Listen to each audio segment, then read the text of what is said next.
Why has Zhujiajiao become a hidden pearl in southern China for foreign travelers? The secret lies in its living, breathing watertown charm. Winding canals carry traditional rowboats, stone-paved lanes are lined with tea houses, and the stories here span over 400 years of history. Today, we are diving into the charm of this Venice of the East. It's super easy to reach from downtown Shanghai. Just hop on Metro Line 17, then get off at the Zhujiajiao station, walk out of exit 1, and you've got 4 ways to enter the town. Want the classic experience? Take a traditional rowboat gliding through the rippling canals straight into the old town. Prefer a local vibe? Cross the street and take a quick 2-stop bus ride. In a rush? Grab a taxi and you are there in minutes. Feeling a little adventurous? Ride a shared bike through leafy paths, 10 minutes of countryside bliss. We happened to visit during the Dragon Boat Festival and witnessed a local celebration going on. 龙头、鱼生、鱼的熬煮。然后呢，还有鲤鱼生。哦，这个好大哎！见吉利得好运。这样两回是的，然后我们今年的爆场蛇灯，今年是蛇年。哦，这个我知道，这个也是可以，这是爱吗？对吧？有艾草的香味。The first thing you will see as you enter is the town's spiritual landmark, Fangsheng Bridge, built in 1571. This 5-arch stone bridge has a surprise. A pomegranate tree growing right out of the bridge cracks.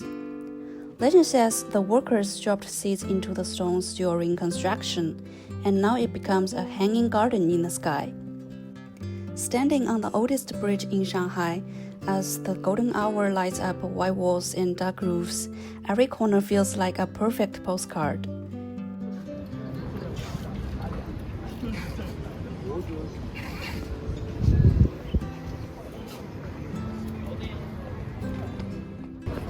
As for snacks, try them selectively. We recommend the freshly wrapped pork zongzi made by a local granny, pretty tasty.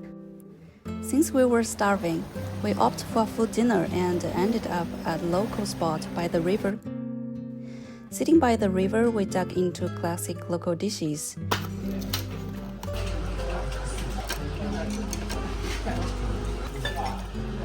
Crispy and savory stir-fried shrimp, tender red braised pork with rich flavor, sweet and juicy seasonal oil-based water bamboo, paired with a light shepherd's purse tofu soup and wood-fired clay pot rice with greens and ham. All that for around 60 RMB per person.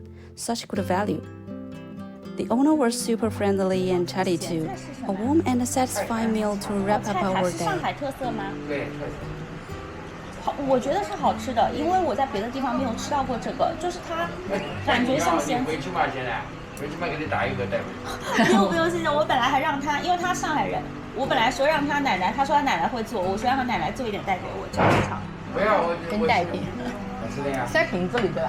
啊，塞瓶子里。瓶子里。我家也是塞瓶子。我给你。对，我感觉好像只有上海比较市区的。有要我给你2个。谢谢。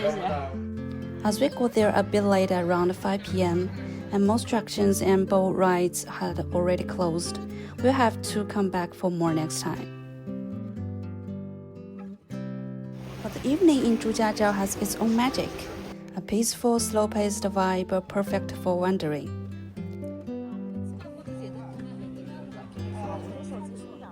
There are not a ton of souvenir options, but we found some lovely handmade sachets with delicate herbal scents, very Jiangnan style.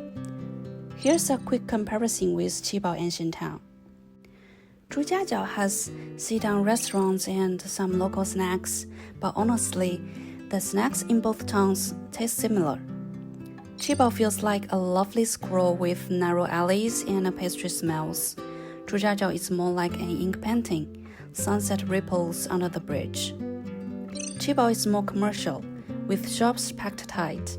Zhujiajiao still has locals. Laundry on balcony adds that real-life charm. In a rush, Qibao's 30 minutes by metro, and 2 hours is enough for stroll. Wanna slow down? Zhujiajiao is 1.5 hours away also by metro, perfect for a lazy afternoon by the river, waiting for a rowboat to glide through a 400-year-old stone bridge. So what makes Zhujiajiao so special for travelers around the world? Maybe it's the way it brings ancient Chinese life to the present, not a museum, but a living pulse of Jiangnan culture. Which Jiangnan town would you like to see next? Let us know in the comment.